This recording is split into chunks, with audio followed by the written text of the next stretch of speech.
ulit kami ni Janice. Ay, hindi live. Ay, okay lang yan, binisita ko ulit si Janice. Ayan. Picture tayo, Nes. Napuputol ng ano, te. Naputol na ako.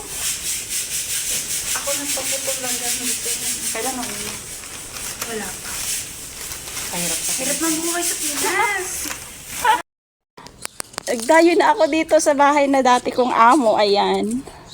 Ang laki ng ano. Tanim mo to? O sino man niya dito? Wala, te. Umuwi. Sino? Bangladesh. Bangladesh, hindi na Pilipino. Hindi na Pilipino. Bakit?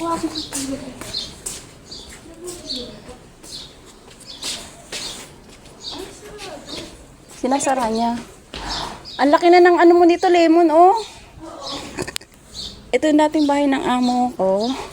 Nakapasyal ako ngayon, oh.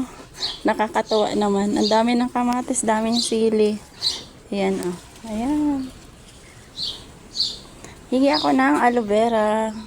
Laki ng aloe vera niya. Iyan ako sa buhok ko. Ayan. Guys, hingi ako ng aloe vera. Binisita ko yung katulong dito ni Umi.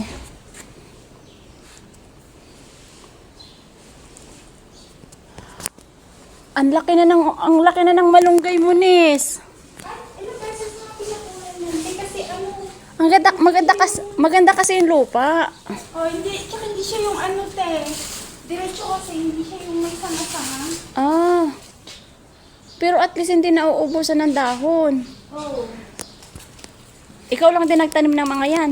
Oh, kami ni ano nun, ni Bito pa nun. Ni Bito. Oo. Kailan pa umuwi si Bito? Matagal na, ilang years na rin. Ah. Tapos pinuntak ako nung gusto daw niya bumalik. Oh. Bakit kasi umuwi siya? Ewan ko doon pala desisyon eh. Pala desisyon. Hindi ka naglalagay yan sa buhok mo? Hindi, te. Ako kasi naglalagay sa buhok ko. Tamad. Saka maganda yan sa sa pilat. Tama na to. Ano mga tanim mo to? Oh, tanim dito yun. Bili ng bili sila. Sa patas?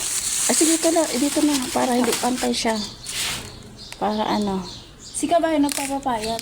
Si Morse, payat na payat Sino? na. Si Moore? Oh, pati si... Talaga? May pumapayat. Uy, may ano ka pa kay, may kontak ka pa kay ano? Kay